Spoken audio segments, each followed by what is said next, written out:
Hello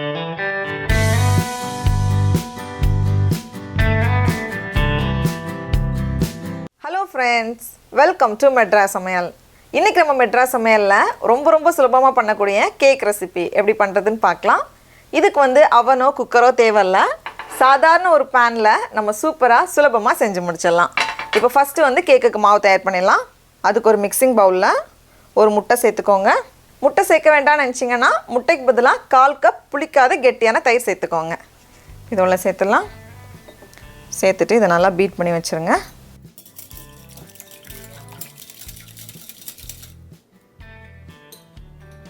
beat பண்ணதுக்கப்புறமா இதில் வந்து 1/2 கப் பால், இது வந்து காய்ச்சின பாலை ஆற வச்சு சேர்த்துக்கோங்க. கூடவே 1/4 கப் எண்ணெய், நான் வந்து சன்ஃப்ளவர் எண்ணெய் எடுத்திருக்கேன். 1/2 கப் சர்க்கரை, இது வந்து 100 கிராம். கூடவே 1 டீஸ்பூன் வெண்ணிலா எக்ஸ்ட்ராக்ட், 1/2 டீஸ்பூன் பேக்கிங் சோடா உப்பு, 1 சிட்டிகை உப்பு.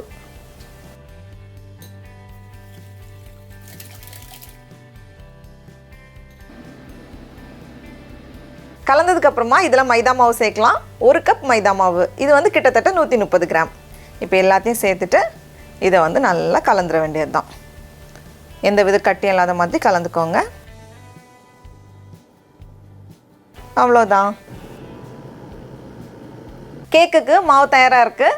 நான் இன்றைக்கி வந்து 10 இன்ச் பேன் எடுத்திருக்கேன். அதனால ஒரே பேட்சாக சேர்க்க போகிறேன். சின்ன பேன் அப்படின்னா 2 பேட்சாக சேர்த்துக்கோங்க, அப்போ தான் நல்லா வேகும். பேனில் லைட்டாக வெண்ணெய் வச்சு தடவிடலாம். அன்சால்டட் பட்டர் தடவிட்டு இந்த மாவை உள்ளே சேர்த்துருங்க. கனமான நான்ஸ்டிக் பேன் எடுத்துக்கோங்க, அப்போ தான் அடி பிடிக்காமல் ஈஸியாக வரும்.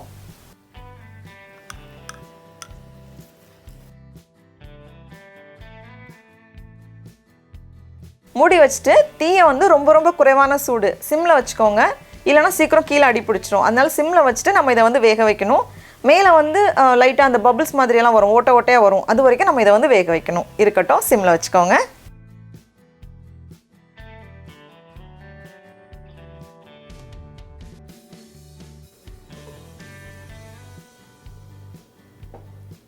எனக்கு 17லேருந்து 18 நிமிஷம் போல் ஆகியிருக்கு.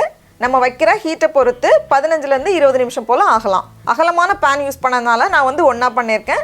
சின்ன பேன் யூஸ் பண்ணிங்கன்னா 2 பேட்சாக பண்ணிக்கோங்க. மேலே தொட்டு பார்த்திங்கன்னா கையில் எதுவும் ஒட்டாமல் நல்லா சாஃப்டாக மெதுன்னு இருக்கும். பாருங்கள், இது ரெடி ஆகிடுச்சு. இதை நம்ம அப்படியே கட் பண்ணி சாப்பிட்லாம். அப்படி இல்லைனா கொஞ்சம் இன்ட்ரெஸ்டிங்காக இருக்கிறதுக்காக நான் இன்றைக்கி வந்து லேயர் கேக் பண்ண போகிறேன். லேயருக்கு நடுவில் நம்ம வந்து ஜாம் வச்சுக்கலாம். அப்படி இல்லைனா சாக்லேட் கேக்கும் பண்ணலாம். ரெண்டையுமே நான் இன்றைக்கி செஞ்சு காமிக்கிறேன்.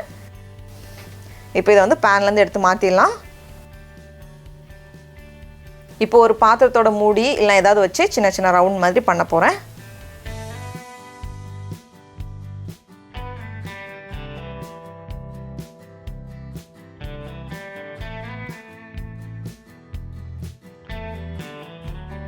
பண்ணிவிட்டு நடுவில் வந்து ஜாம், நம்ம வீட்டில் இருக்கோம்ல ஏதாவது ஒரு ஜாம் வச்சுட்டா போதும். பாருங்கள் எவ்வளோ அழகாக வந்திருக்கு. அதே மாதிரி சாக்லேட் கேக் பண்ணுறதுக்கு நான் வந்து கொஞ்சம் சாக்லேட் சிப்ஸை மெல்ட் பண்ணி வச்சுருக்கேன். அப்படி இல்லைனா நம்ம வந்து சாக்லேட் ஸ்ப்ரெட் எது வேணாலும் பயன்படுத்திக்கலாம். சாக்லேட் பதிலாக வந்து டெய்ரி மில்க்கும் யூஸ் பண்ணிக்கலாம். அதையும் கரைச்சி நம்ம சேர்த்துக்கலாம். அப்புறமா கொஞ்சம் மில்க் சாக்லேட்டை உருக்கி வச்சுருக்கேன். இது வந்து சும்மா ஒரு கார்னிஷிங்காக. அவ்வளோதான், டடா, நம்மளோட சுவையான மினி கேக் ரொம்ப சூப்பராக தயாராகிடுச்சு. இப்போ இதை நம்ம டேஸ்ட் பண்ணி பார்க்கலாம்.